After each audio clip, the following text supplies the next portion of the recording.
تو میں اس کر رہا تھا، میرے والد گرامی اس علاقے میں آپ نے بڑے مناظرے بھی کیے، جگہ جس میں شیخ اہل سنت بھی شامل ہوئے، جس کے اندر حضرت مولانا محمد حسین سنبھلی صاحب اس مناظر کی حیثیت سے حضرت کی صدارت ایک مناظرہ ہوا۔ اس مناظرے میں حضور محدث اعظم ہند کی صدارت تھی۔ بیجنور کے اندر نگینا وہ جگہ ہے، اس قصبے کا نام نگینا ہے، وہاں پہ مناظرہ ہوا تھا۔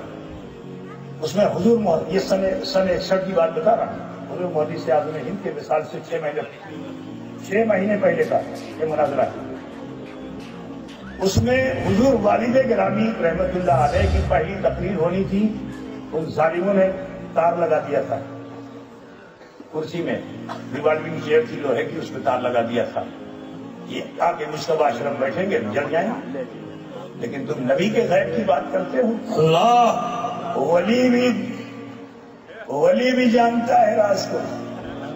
حضور محدث اعظم ہند کو صدارت کرنی تھی، بعد میں آنا تھا، لیکن فرمایا کہ مصطفیٰ میاں میں بھی تمہارے ساتھ چلوں گا۔ حضرت نے عرض کیا حضور ابھی کہاں جائے گا؟ نہیں میں بھی تمہارے ساتھ چلوں گا۔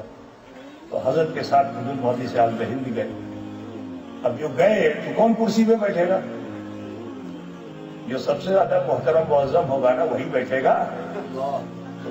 بیٹھ گئے اور تار کو نیچے سے نکالا، کھلا ہوا تار تھا، ہاتھ میں لیا اور فرماتے ہیں وَلَا تَمُوتُنَّ إِلَّا وَأَنْتُمْ مُسْلِمُونَ، سبحان اللہ، ہرگز نہ مرو درا حالے کہ تم مسلمان ہو۔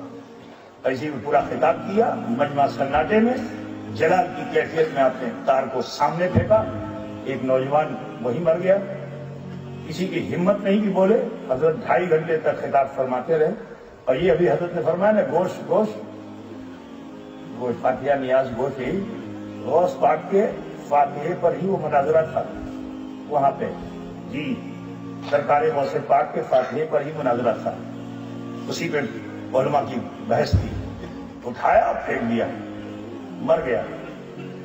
اب جب خطاب ختم ہوا تو اس کے گھر والے آئے، ابھی لپٹ گئے اور آ کر کے رونے لگے، کہا ہم نے سنا ہے کہ آپ اشرف جہانگیر سمنانی کی اولاد ہیں، وہ تو پتھر میں جان دے دیتے ہیں، غوث پاک کی اولاد ہے وہ تو مردوں کو جلا دیتے ہیں، ایک ہی بیٹا ہے، بیوہ عورت ہے، حضور یہ کیا کر دیا؟ یہ تو مر گیا، یہ تو مر گیا۔ تو سرکار محدث اعظم ہند نے فرمایا جس غوث کے نیاز کا اختلاف کرتے ہو نا، جس غوث کے نعرے سے اختلاف کرتے ہو، اسی غوث کا نعرہ جب تک پورا مجمع نہیں لگائے گا یہ زندہ نہیں ہوگا، اور جب پورا مجمع لگا دے گا تو وہ زندہ ہوگا۔ سبحان اللہ۔ اب کون تھا؟ کچھ مجبور ہو کے لگا رہے تھے، کچھ مسرور ہو کے لگا رہے تھے، برادر اسلام، حتیٰ کہ وہ انسان اس کے خواہ ہو گیا۔ سبحان اللہ۔ ایک میرے دادا تاج الاسفیاء بڑے صاحب زبان بزرگ تھے حضرت، آپ کا عالم یہ تھا مسواک کر کے زمین میں گاڑ دیا، آج تک درخت موجود ہے بہار کے اندر، آج تک موجود ہے۔ تو یہ وہ خانوادہ ہے کہ ان کا، وہی میں نے کہا ان کی عادت ہی کرامت ہے۔ ہمارے تمہارے لیے عجوبہ ہے، ان کے لیے عجوبہ نہیں ہے۔ اللہ، ہمارے تمہارے لیے عجوبہ ہے، ان کے لیے یہ عجوبہ نہیں ہے، کیونکہ یہ آل غوث ہیں، یہی پروف ہے، یہی سند ہے، غوث اعظم کی یہی کی آل ہونے کی یہی سند، یہی پروف ہے کہ اس سے کچھ ایسا ہوگا کہ لوگ ہکا بکا رہ جائیں گے، لوگ حیرت میں ہو جائیں گے۔ یہ پروف ہے، یہ سند ہے۔ آج لوگ سیدوں پہ انگلیاں اٹھاتے ہیں کہ ہیں کہ نہیں ہیں۔ ارے صحبت میں آؤ تو دیکھو نا، ان کی عادت ہی تمہیں کرامت لگے گی، ان کی عادت ہی تمہیں کرامت لگے گی۔ تو سرکار غوث پاک رضی اللہ تعالیٰ عنہ وارضاہ عنہ کی آل کا یہ معاملہ ہے۔ آئے والد صاحب آ کے بیان کیا اپنے والد سے کہ وہ ابا ایسا ایسا ہو گیا، تو حضرت رونے لگے، حضرت رونے لگے۔ آپ نے کہا تو خوشی کا موقع ہے، رو کیوں رہے؟